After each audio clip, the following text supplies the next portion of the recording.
Welcome to the holiday edition of From the Core. I'm Isabel. I'm Callie. I'm Gustavo. I'm Patrick. And I'm Vincent. Often when people think of the holiday season, Christmas trees, Santa hats, and candy canes come to mind. However, it's important to remember that there are many different cultures and traditions celebrated during this time of year. Here are two teens to discuss their holiday stories. My name is Shelby Shoup, and I celebrate Hanukkah. I began practicing Judaism actually when I was in 3rd grade instead of from birth, because my grandparents weren't raised Jewish, and therefore my mom and her siblings weren't raised Jewish, and so I wasn't raised Jewish, and my dad is not religious at all. But I think it was my teacher in 2nd grade was talking about a bat mitzvah that our daughter went to, and I was like, oh, I think I'm Jewish. I think I'm entitled to that. So we started practicing. My grandma Annette was really, really touched by the Jewish culture that was kind of deprived of her in her childhood, and she was just always really proud of me for wanting to explore that. She was diagnosed with melanoma skin cancer when I was 9 years old, which is about a year and a half after I began practicing. And before she passed away, she bought me a new menorah for my grandpa to give to me the next Hanukkah when she wouldn't be there for the first time. We've taken Hanukkah more seriously, and we light the menorah and play dreidel. Oh, dreidel, dreidel, dreidel, I made it out of clay, and when it's dry and ready, oh, dreidel I shall play. I finally am able to spend time with my family, both biological and not, for both holidays that I celebrate. Before it was just my family for Christmas, but now I have a family in my temple and in my Jewish community that I can celebrate Hanukkah with, and it's really exciting to know that finally I feel like there's a balance between the two holidays where I spend time with people that I love the most. I celebrate Christmas. On Christmas Eve, we go to Mass on Christmas Eve instead of going to Mass on Christmas Day. After, we have a huge Christmas Eve dinner on Christmas Eve night, and then we go home and we wake up the next morning on Christmas and everyone finds their gifts from Santa and opens other gifts, and we have a huge brunch with all of our extended family. I think Christmas is about family, definitely, and uniting the community and our families to celebrate the birth of Jesus, because it was a huge event. It's really big in our religion. It's the biggest part of our religion, and it's just great because there's so much joy in the holiday season with church and family and everything that goes on during Christmas. That's really interesting. Shelby's story was really inspiring. And it's nice to see how much Christmas means to families. When we come back, we'll teach you how to make a gingerbread house, perfect for the holidays. See you after the break. They said I have troll teeth. That my voice sounded like a possessed baby doll. That no one would ever love someone as stupid as me. That I was fat, ugly. Disgusting. The effect of bullying is potent. We will no longer be the silent majority. Now, when you see online bullying, there's something you can do about it. We're gonna take action with the I. I am a witness. I am a witness. I am a witness. I am a witness. I am a witness, and so are you.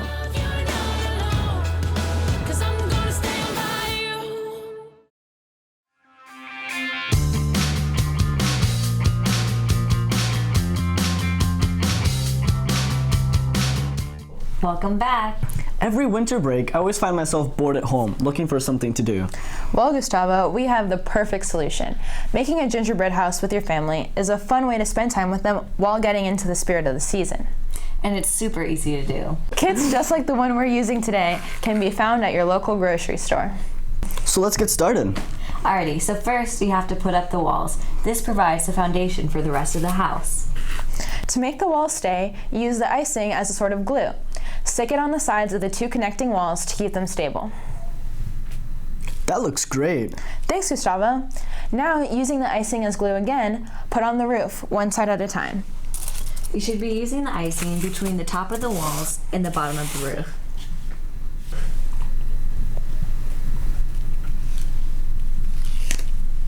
And now it's time to decorate. You can add details with candy, so put on as much as you want. In my case, that's a lot. All right.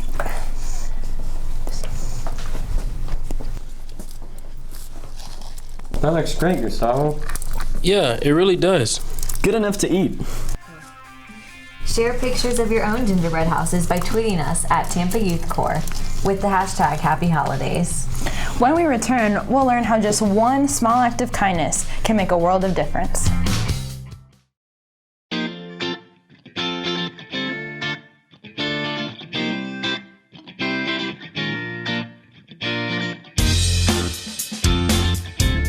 Hello, I'm Christina from the Mayor's Youth Corps with your Civics 101 quiz.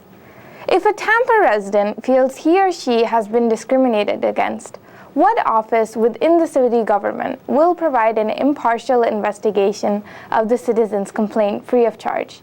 Take a guess and I'll have the answer after this break.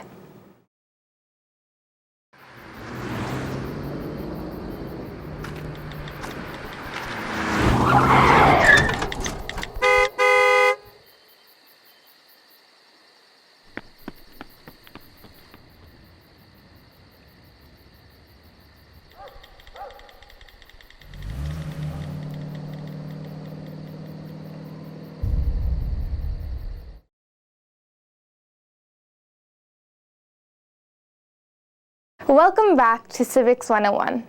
Before the break, I asked where a citizen of Tampa could turn for help if she or he felt discriminated against. The answer is Community Affairs.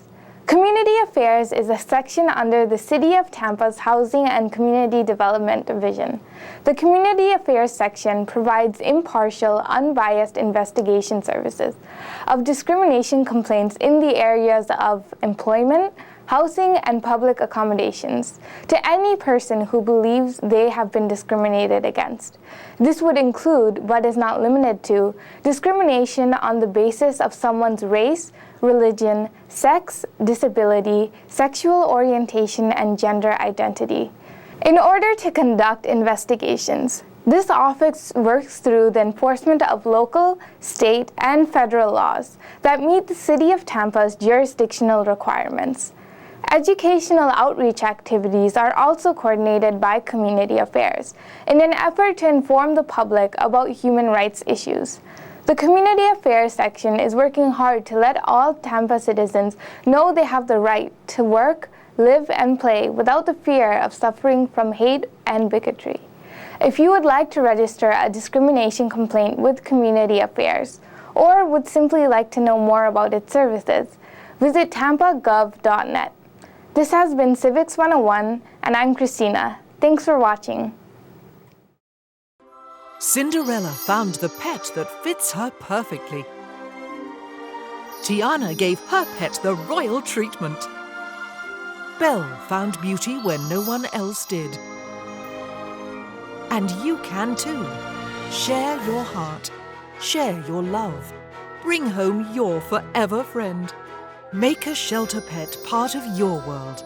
Happily Ever After begins at theshelterpetproject.org.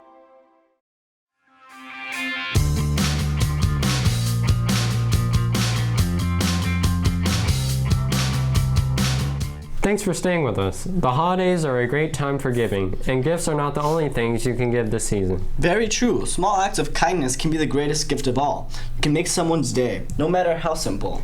Here is FDC reporter Caroline to discuss how one woman started a movement to spend her holiday season focusing on others. If you were one of those people in a time of need and someone helped you, you would feel great. Tampa Catholic sophomore Chad Gibson knows that a little bit of kindness can go a long way. He has done many good deeds, from giving money to a disabled woman in a wheelchair, to handing out goodie bags to people being released from jail, to delivering free pizzas to homeless persons and firemen on Easter Sunday. It's the little things that count, and whatever you do for someone, it always helps, no matter what it is.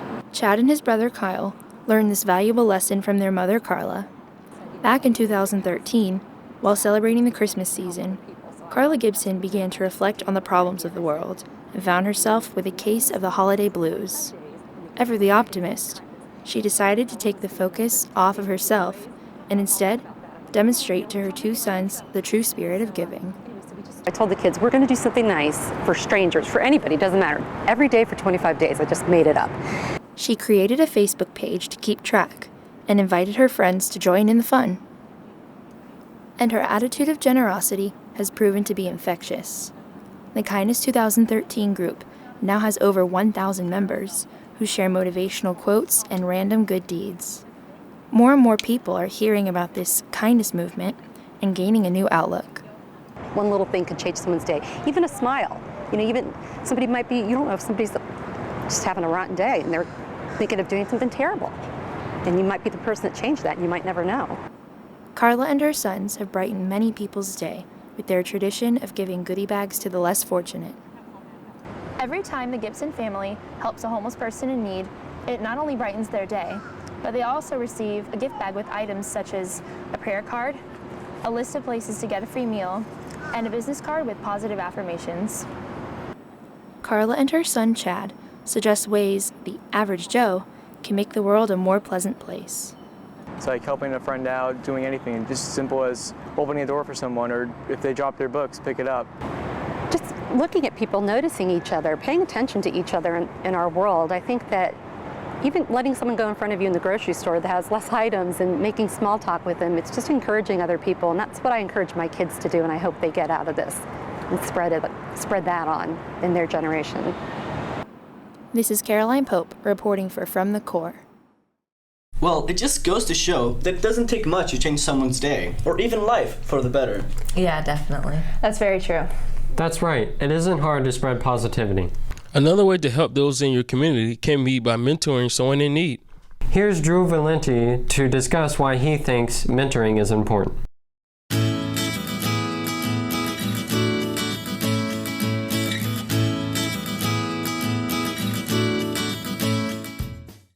Whether impoverished or middle class, many youth in the community don't have access to mentors to help them through school and everyday life. Studies have shown that 1/3 of young people will reach age 19 without the advantage of a mentor. Mentors are extremely vital to a child's success in their academic and personal life. And when faced with the void of help and comfort, many turn to drugs and alcohol to try and help them deal with their stresses and challenges.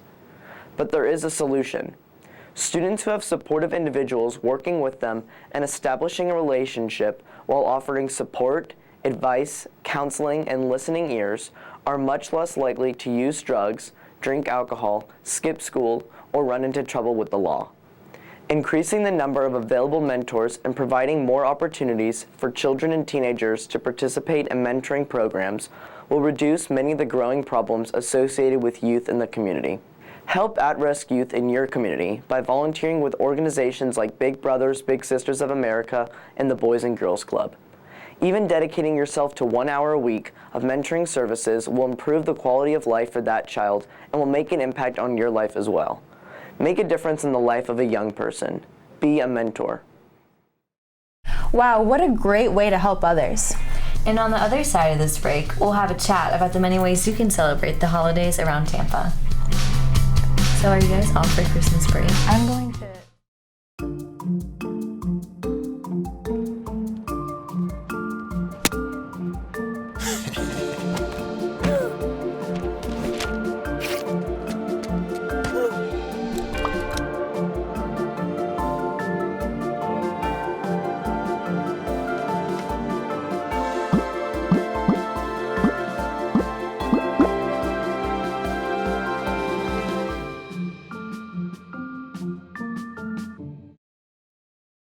Morning, Gary. We are GetSchooled.com. You want a college education, don't you? You know you do. Yeah, but I don't know where to start. That's why we're here. We're free, handsome. Oh, I think we're breathtaking. And here to guide you through every step of the way, starting with attendance. Gary, financial aid forms. Biology homework, G. I got this. Is that Bran?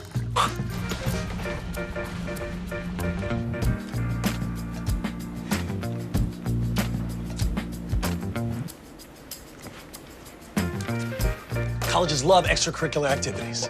Chess really isn't my thing. I got this. Doesn't matter. Go ahead.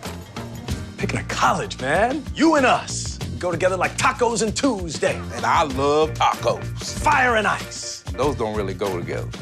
Go to getschool.com for more info.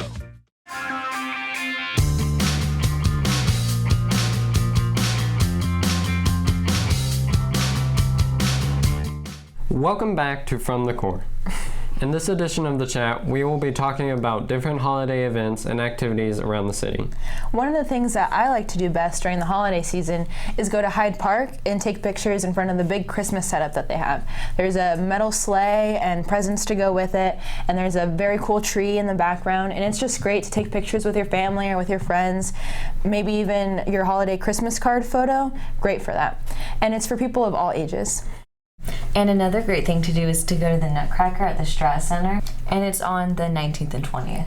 That's really cool. My family goes every year. Yeah, that sounds amazing. Also, something else you can do downtown is, if you guys know the ice skating ring, it just opened, and then it's until January 3rd. If you pay $12, you have a full 90 minutes of ice skating ring. Yeah, and they provide the ice skates and everything. Cool. Yeah, I love ice skating. That sounds pretty cool, Gustavo. You can also go downtown and see the Christmas lights. Interesting. Another thing that you can do is you can volunteer at the Metropolitan Ministries by going at metromen.org. That's such a great way to give back. Yeah, I do that almost every year. Well, looks like that wraps everything up, everyone. Thanks for watching. In case you missed something or would just like to see our show again, visit our website, www.tampagov.net/cttv, and click on the From the Core link on the bottom left. Of course, you can catch us on Instagram and Twitter. And remember, wherever you are, whatever you are doing, always do your part. Until next time, keep watching CTTV for more exciting stories from the core.